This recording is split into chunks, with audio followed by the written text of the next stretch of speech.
Come on, Mac. Here we go again. Okay.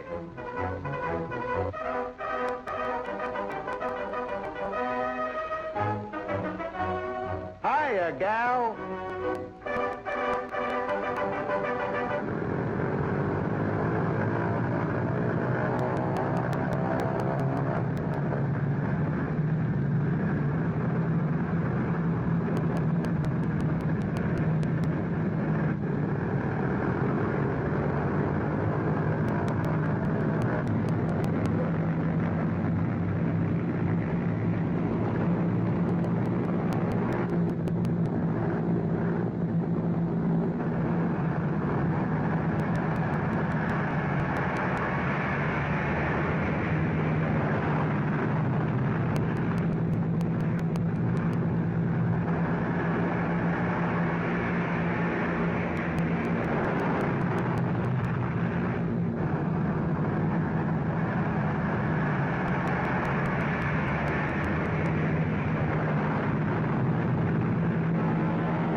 Say, that's really good news, isn't it? Yeah, those fortresses sure can dish it out. And bring the boys home safe, too.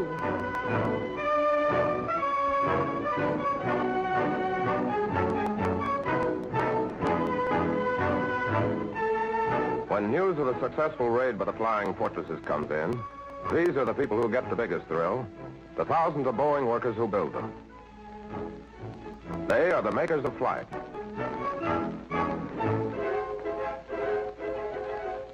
With rivets and rivet guns, with hard-biting routers, with their own two hands. In huge Boeing plants out of tough metal, they forge America's fighting bomber.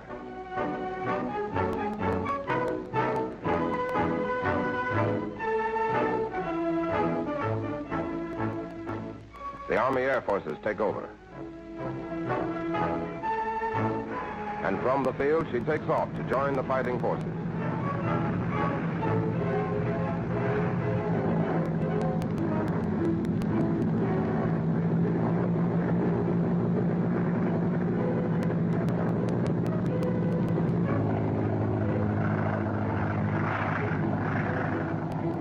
The Flying Fortress.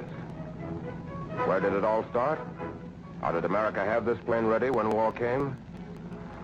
Well, in the lean years of the early 30s, Boeing designers, thinking of tomorrow's airplane, talk of a huge military plane. Tough, fast, and rangy. It'd be hard to build, they say. A lot of problems to lick. Think of the mechanical problems. How big the landing gear must be to carry those tons and tons of weight. She'd need 4 mighty motors to give her extra power, extra speed, and extra punch. And the controls, wouldn't a pilot get dizzy trying to handle them all?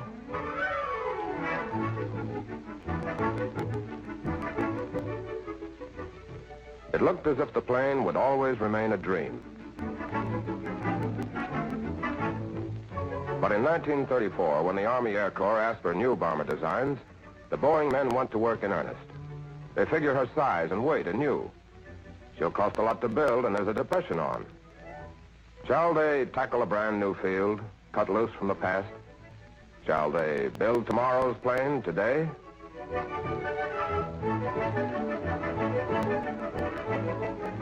The decision is made. These are the men to do it. For 18 years, from 1916 to 1934, they had been pioneering, constantly improving aircraft design.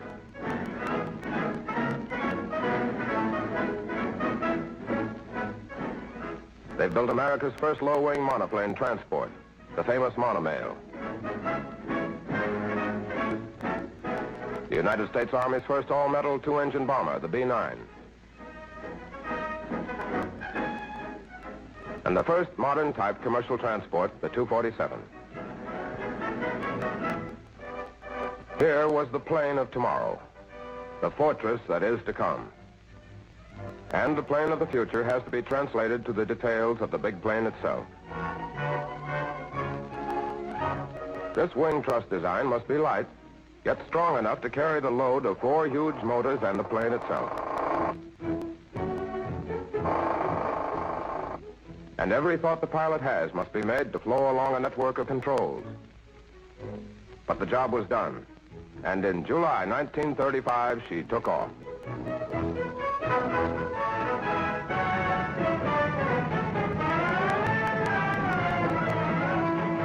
Boeing 299, you are clear to take off. You are clear to the control boundary.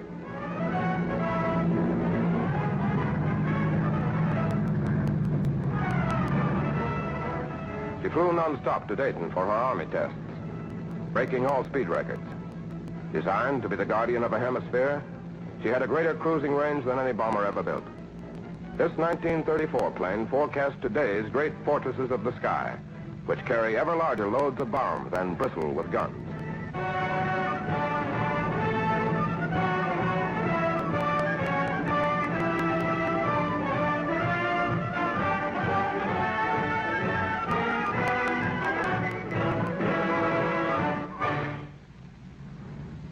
The Army orders 13 planes to give them a service test. The engineers who went all out for a plane of the future win their point. But problems of aircraft design and manufacture are no sooner solved than others appear. For without continuous research, today's superplane can be as outmoded as this jalopy. The engineers work constantly to step up speed, altitude, stability, make the great fortress function like a precision instrument.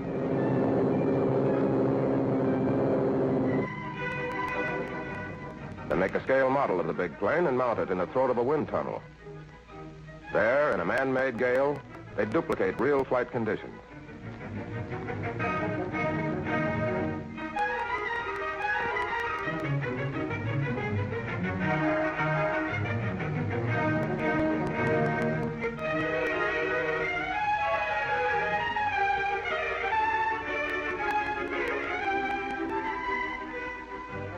And in the balance room of the tunnel, you can read the story of the flight.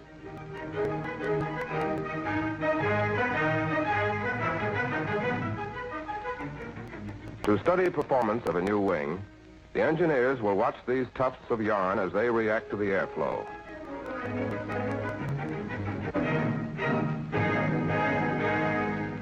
The wind roars through the tunnel. And as the model simulates a stall, the even flow of air breaks into whirling eddies. Through research such as this, they continually build up new data on airplane performance and design. Improve, revise, redesign. Your fortress flies faster, but anti-aircraft guns are reaching higher now. How are you going to get above their deadly range? Above 18,000 feet, the air becomes too thin to breathe. Without a normal supply of oxygen, the human system doesn't function efficiently. At 25,000 feet, even the engines gasp for breath. At 35,000 feet, the mercury drops to 60 below.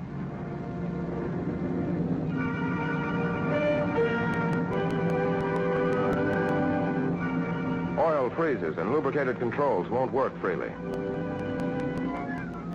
Well, that's the stratosphere. And to beat it, Boeing engineers bring the stratosphere down to Earth and duplicate conditions existing more than 8 miles up. Into the stratochamber they go to test the performance of equipment at high altitude.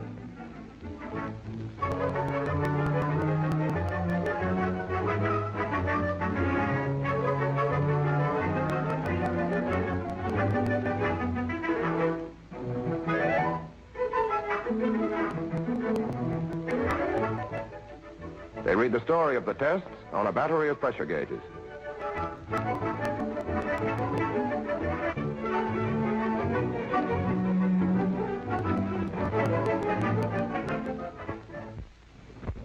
And for a test in the cold room, huge refrigeration machines chill the air down to 75 below and lower. These equipment engineers, dressed for the stratosphere even though they'll never leave the ground, are going to test a valve to see whether it will work in such intense cold.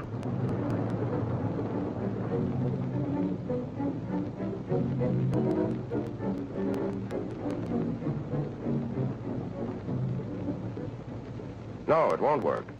Not in the sub-zero temperature of the stratosphere. Well, better to have it freeze now than when the plane is in the air.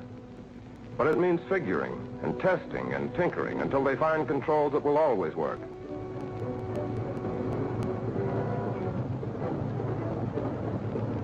It's 70 below in there, and what wouldn't they give for a hot cup of coffee? Okay, coming up.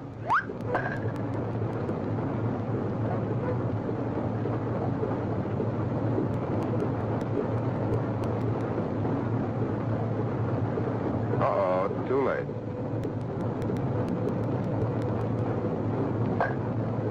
Coffee, popsicle style. But flight research isn't all done on the ground. Boeing flight test engineers have spent more time above 35,000 feet than any other group of engineers in the world.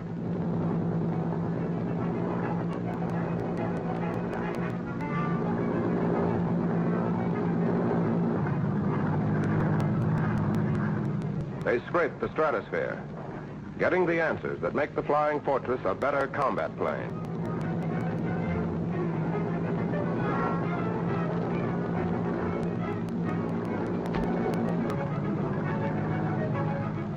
So, day by day, the big bombers mature, lifting bigger loads, flying faster and further, higher, higher into the blue. But the search for perfection is never-ending. In the sound laboratory, acoustical engineers study sound-producing vibration, from high-pitched whines to deafening clatters.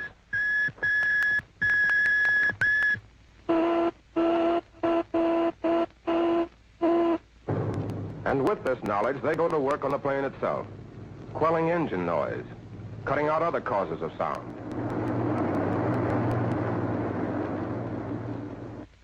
And then in the factory, what can't be killed is muffled until the roar of the engines is hushed to a purr.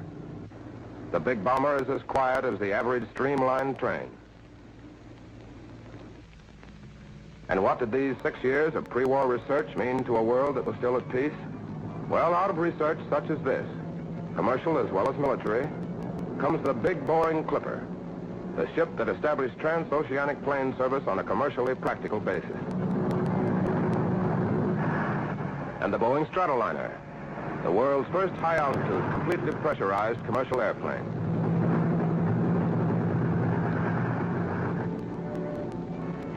But for years, the Flying Fortresses are a subject for controversy.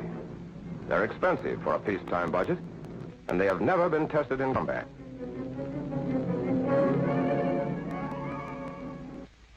But with faith in their own design, in their vision of the future, Boeing kept on, testing, experimenting, improving.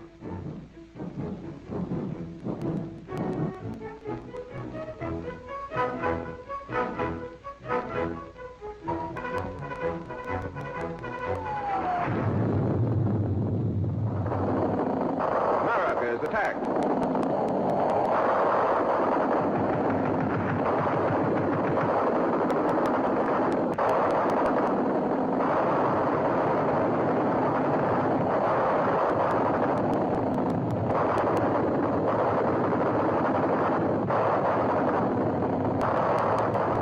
States is at war.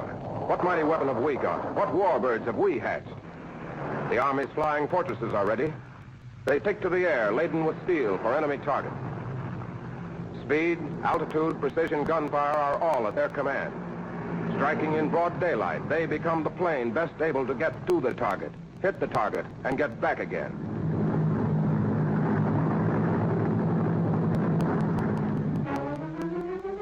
Now, with our country at war, a new problem comes up. America needs hundreds, thousands of fortresses. Can it be done? Boeing production engineers are ready for that, too. their unique multiple-line assembly system rolled into action at a faster tempo. By breaking down the ship into these 7 major sub-assemblies and completing each on a separate line, they were making better use of available floor space.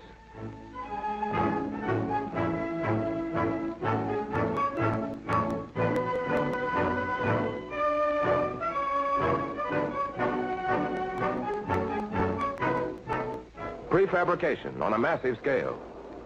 Complete the parts as separate units, then bring them together.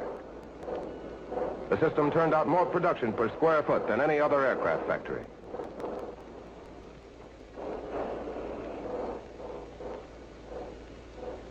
Here, in giant forms as big as a house, inboard sections of the wings are built.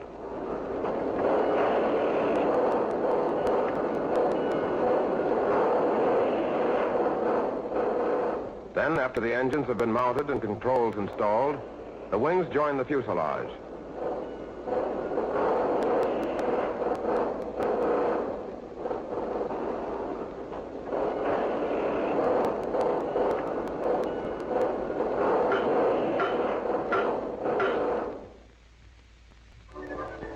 But, fast as they roll out, our war machine calls for more parts, more planes. So Boeing tooling engineers look for new ways to make more parts, faster. For instance, here are some of the ribs of a flying fortress.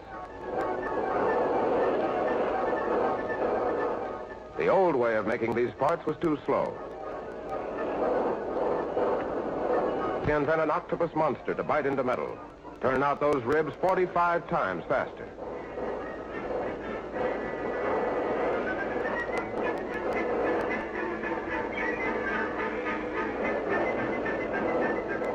And they develop an automatic spot welding table that a woman can run. Now this former housewife stitches the metal hide for the toughest bomber in the world.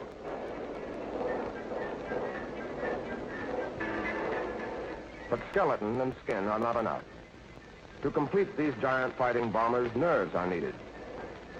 Nerves to call for more speed and power, to tell the guns to bark and the bombs to fall, and send back the message, mission accomplished. That means electric wires. 5 miles or more for every fortress. Once thousands of wires were hauled individually through conduits. They say. So Boeing men speeded it up with a new system. Whole sections of the nervous systems are bundled together outside the plane. Then they're installed quickly as a unit.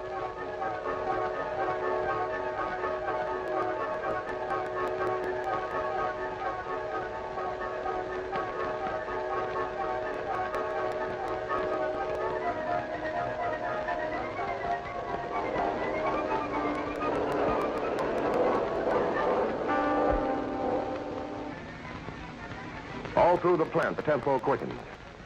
Faster machines are made, more efficient tools. America and the whole world needs those planes.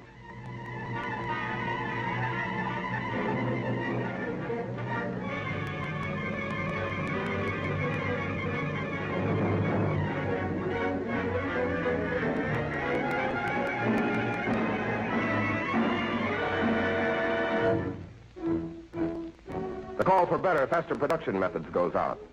And in the shops, the men and women who are giving their time and their muscle, they give their ideas, too. They're gathered from suggestion boxes all over the huge plant.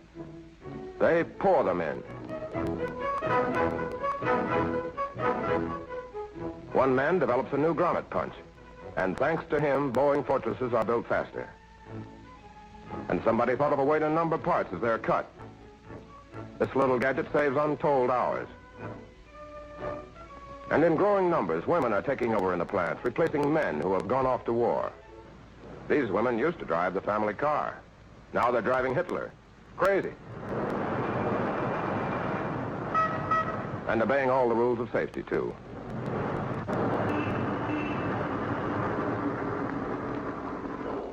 This inspector checks hard inside the huge wing.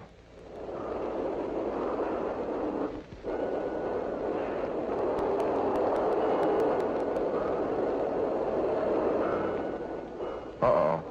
The eternal feminine. Here they are, Americans at work.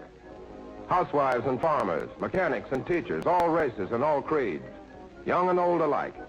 Each contributes to the building of the bomber that has been called the backbone of the American air offensive.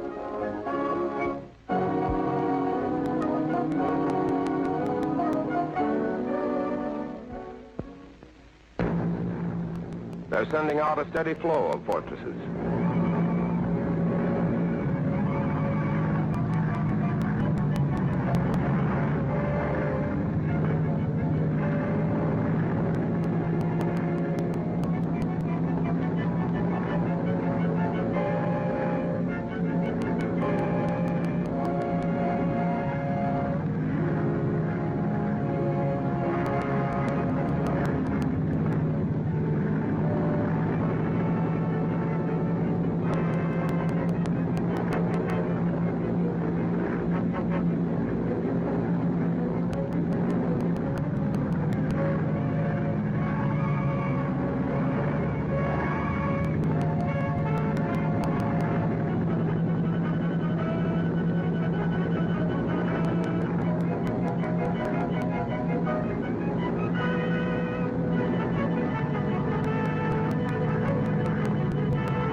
To England, Australia, India, Africa, Alaska they go, making it possible to hit the enemy by day as well as by night, in ever-increasing numbers striking at the heart of the target.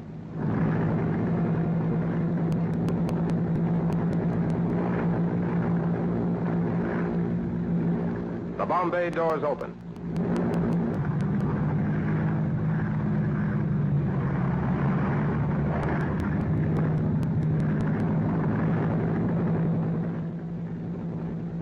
Bombs away.